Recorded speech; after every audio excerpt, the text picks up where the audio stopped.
Salam kerahiman. Hari ini kita ketemu 18 Agustus. Kita akan baca dari 3 nomor.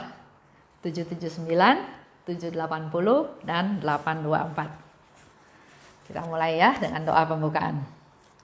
Dalam nama Bapa dan Putra dan Roh Kudus. Amin. Tariklah saya ya Tuhan, supaya saya ada di dalam Engkau. Cintai saya, supaya saya bisa mengasihi sesama. Amin. Dalam nama Bapa dan Putra dan Roh Kudus. Amin. 779 bicara tentang kerendahan hati. Dan 824 kita bicara tentang persekutuan dengan Allah. 779. Secara lebih mendalam, aku mulai memahami kemuliaan Allah yang agung itu, yang disembah oleh roh-roh surgawi sesuai dengan tingkatan rahmat dan hierarki yang sudah ditentukan bagi mereka. Menyaksikan kemuliaan itu, jiwaku tidak ketakutan atau gemetar. Tidak, sama sekali tidak. Sebaliknya, jiwaku dipenuhi dengan damai dan kasih, dan semakin dalam aku memahami kemuliaan Allah, semakin besarlah sukacitaku karena Dia adalah Allah. Ketika menyaksikan kemuliaan Allah, aku bersukacita luar biasa. Aku bersukacita bahwa aku ini sedemikian kecil. Sebab justru karena aku kecil, Allah membawa aku dalam pelukan tangannya dan mendekapku erat-erat di dalam hatinya. 780. Ya Allahku, betapa aku merasa kasihan terhadap orang-orang yang tidak percaya akan kehidupan kekal. Betapa husuknya aku berdoa bagi mereka, agar mereka pun diselimuti oleh sinar kerahiman, dan agar Allah mendekapkan mereka ke pangkuan kebapaannya. Oh kasih, oh Ratu. 824. Dalam tempat pengasingan ini, Yesus sendirilah guruku. Ia sendiri mendidik dan mengajar aku. Aku merasakan bahwa aku menjadi sasaran kegiatannya yang istimewa. Demi maksudnya yang tak dapat dimengerti dan keputusan-keputusannya yang tidak terselami, Ia menyatukan aku dengan dirinya secara istimewa dan mengizinkan aku masuk ke dalam misteri-misterinya yang tak dapat dipahami. Ada satu misteri yang menyatukan aku dengan Tuhan. Tak seorang pun, juga para malaikat boleh mengetahui misteri ini. Dan kalaupun aku ingin menjelaskannya, aku tidak tahu bagaimana mengungkapkannya. Tetapi aku hidup karena misteri ini dan akan terus hidup olehnya untuk selama-lamanya. Misteri ini membedakan aku dari setiap jiwa yang lain, baik di bumi ini maupun di alam abadi. Kita lihat 779 tadi ya. Aku mulai memahami kemuliaan Allah yang agung itu, yang disembah oleh roh-roh surgawi sesuai dengan tingkatan rahmat dan hierarki yang sudah ditentukan bagi mereka. Aku mulai memahami. Ya, itu di 779. Kalau kita lihat dari nomor 1 ya sampai 779 itu makan waktu juga cukup lama, cukup panjang ya. Dan di sini Suster Faustina bilang, cerita ya kepada kita semua, aku mulai memahami kemuliaan Allah yang agung itu, yang disembah oleh roh-roh surgawi. Jadi kalau kembali lagi pertanyaan, orang-orang sering bertanya, surga itu kayak apa? Kalau saya nangkep di sini, di surga itu ada roh-roh surgawi. Dan ada tingkatan rahmat dan hierarki yang sudah ditentukan. Jadi kalau saya bayangin, kalau kita semua meninggal, mati, kita masuk surga. Di surga juga ada, kita jadi roh-roh surgawi. Tapi sebaliknya juga ada tingkatan, ada hierarki yang sudah ditentukan. Nah, ada seorang bapak, contoh ya, saya juga sudah sharingkan mungkin ya. Dia bilang sama saya, Bu Esther, kita gak usah susah-susah hidup di dunia ini. Yang penting gak jahatin orang, gak nipu orang. Sudah, pasti kita masuk surga. Masuk di pinggir, di surga yang paling pinggir pun gak apa-apa. Yang penting masuk surga. Karena saya nggak jahatin orang. Tapi pertanyaan saya, yakin nggak Bapak masuk surga? Apa yang jadi pegangan bahwa Bapak masuk surga? Kalau soal nggak jahatin orang, soal nggak nipu orang, coba kita lihat cerita orang kaya dan Lazarus. Di cerita itu, nggak diceritakan si orang kaya ini jahat. Cuma diceritakan, orang kaya ini ada di rumah besar, dia pakai baju yang bagus, yang mahal, makan.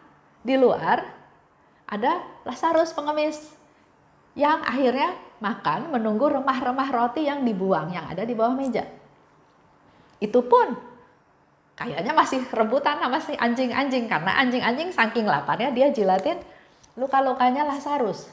Tapi setelah dua-duanya mati, Lazarus ada di pangkuan Abraham, sedangkan orang kaya itu malah mohon Lazarus untuk memberikan setitik aja air karena dia kehausan. Jadi apa yang jadi patokannya bahwa kita akan masuk surga? Karena itu sebetulnya semata-mata karena kemurahan hati Tuhan kita bisa ada di surga. Karena kerahimannya lah maka kita bisa ada di surga. Jadi kalau mulai timbang-timbang, oh saya sudah cukup baik dibandingin sama si itu, saya baik, saya nggak nipu, saya nggak menyusahkan orang. Tapi ayo kita ingat cerita orang kaya dan Lazarus. Lanjut ya. Di atas dikatakan aku mulai memahami kemuliaan Allah. Tapi di kalimat berikutnya, semakin dalam aku memahami kemuliaan Allah, semakin besarlah sukacitaku. Jadi ada tahapan, mulai memahami dan terus dilakukan, dihayati, direnungkan, dilaksanakan, maka lama-lama dikatakan semakin dalam aku memahami kemuliaan Allah, semakin besarlah sukacitaku. Dan Suster Faustina bilang, aku ini kecil, Papa nggak berdaya, nggak bisa macam-macam kayak orang hebat yang lain ya. Dia itu kecil, tapi justru karena aku kecil, Allah bawa aku dalam pelukan tangannya dan dekap erat-erat dalam hatinya.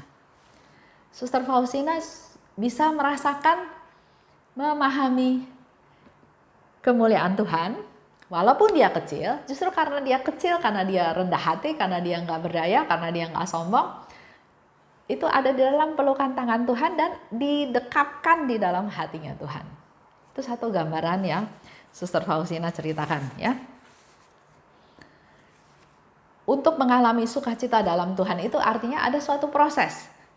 Mulai dan selanjutnya makin memahami. Jadi kita juga nggak bisa mengalami sukacita dari Tuhan itu instan. Kita harus mulai dilaksanakan suatu proses melalui kehidupan ini. Makin lama kita akan makin bisa memahami kemuliaan Tuhan. Dan sukacita yang besar itu ada dalam pelukan tangan Tuhan dan tangan mendekapkan dalam hatinya Tuhan. Ya, kita perlu rindukan, kita perlu usahakan, dan kita perlu berharap. Di sini dikatakan lagi ada kehidupan kekal. Ya, Suster Faustina katakan, aku merasa kasihan terhadap orang yang tidak percaya akan kehidupan kekal. Masih banyak orang yang tidak percaya akan kehidupan kekal. Ada orang yang bilang dia nggak percaya Tuhan, ya. Maka mari kita berdoa buat mereka supaya mereka diselimuti oleh sinar kerahiman. Jadi kita minta Tuhan buat mereka yang nggak percaya ada kehidupan kekal, saya mau berdoa supaya mereka diselimuti oleh kerahiman, supaya Allah mendekap mereka. Perlu berdoa untuk mereka yang belum percaya.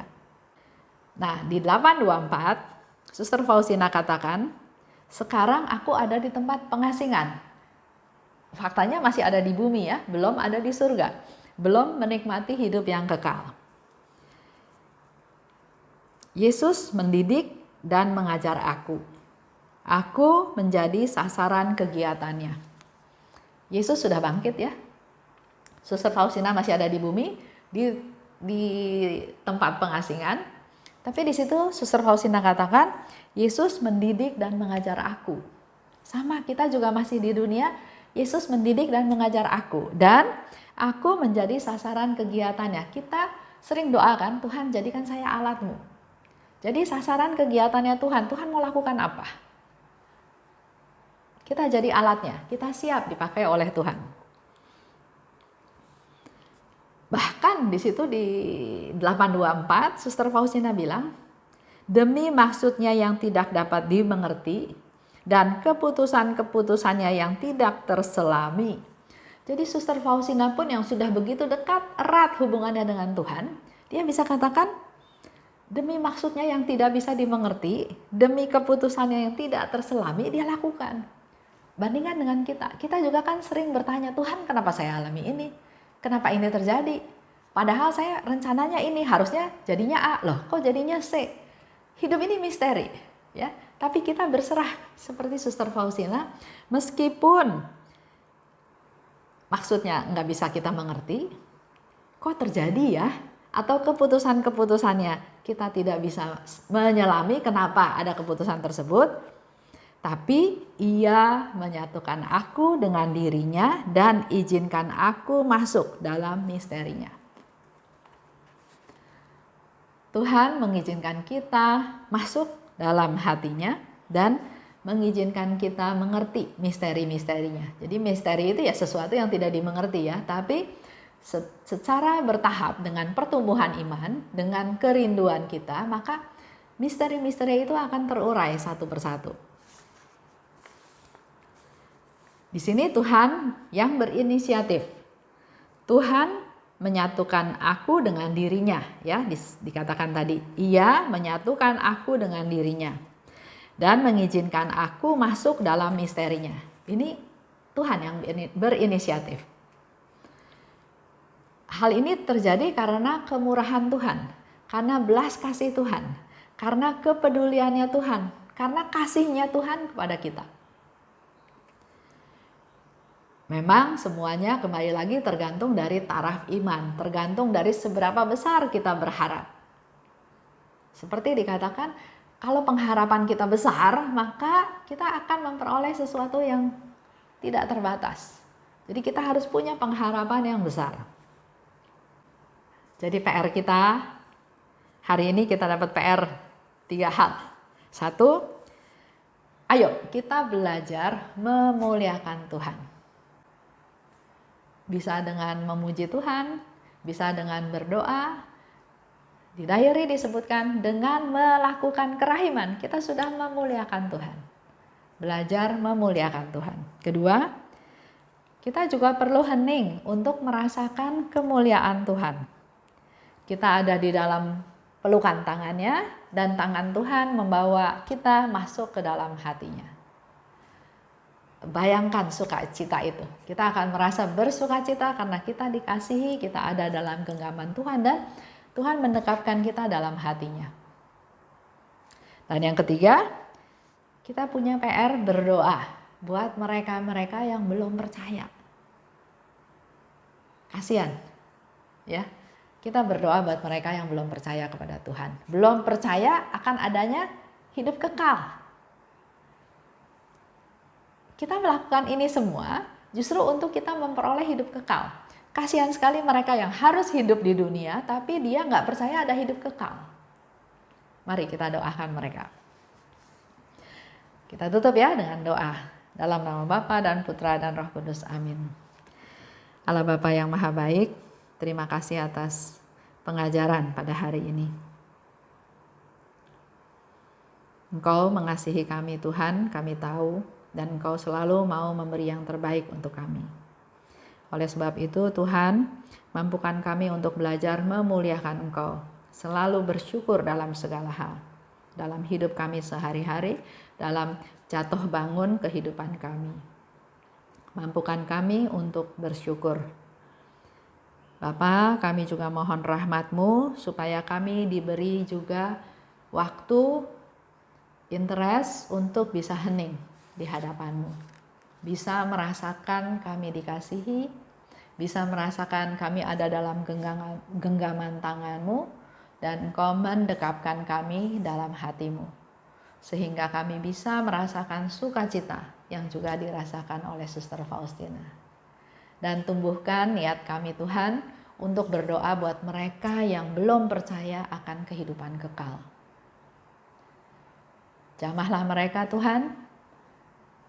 Melalui doa kami persembahkan mereka semua ke dalam tangan-Mu, semakin mendekati Engkau sehingga Engkau melimpahkan rahmat-Mu untuk mendekap mereka dan untuk menyadarkan mereka bahwa ada kehidupan kekal yang penuh sukacita, yang penuh dengan pujian dan kegembiraan. Terima kasih Tuhan, dalam nama Yesus Putra-Mu kami berdoa dan bersyukur. Amin. Dalam nama Bapa dan Putra dan Roh Kudus. Amin. Salam kerahiman.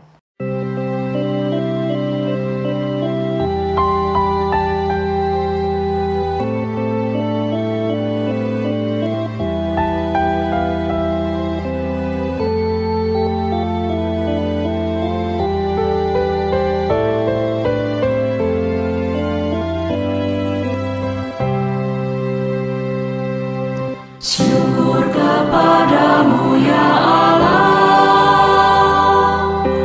karena Engkau mengelilingi hidupku dengan perhatian-Mu yang mesra dan penuh kasih. Syukur kepadamu ya Allah,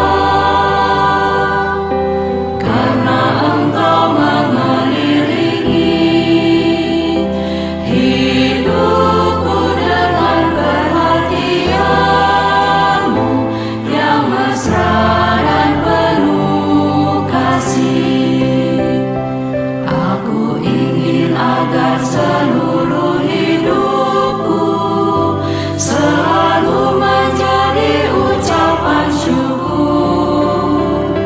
Ya Allahku, kepadamu ku serahkan seluruh jiwa dan ragaku ini.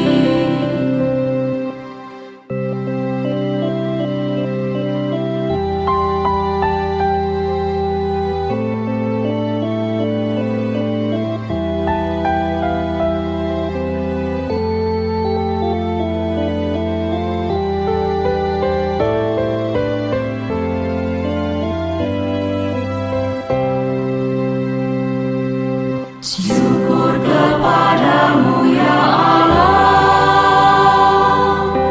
karena Engkau mengelilingi hidupku dengan perhatian-Mu yang mesra dan penuh kasih.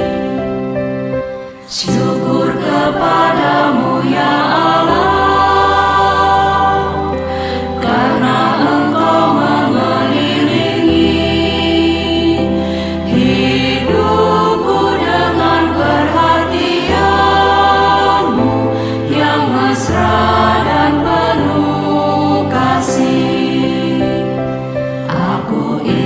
agar seluruh hidupku selalu menjadi ucapan syukur. Ya Allahku, kepadamu ku serahkan seluruh jiwa dan ragaku ini. Syukur kepadamu ya Allah,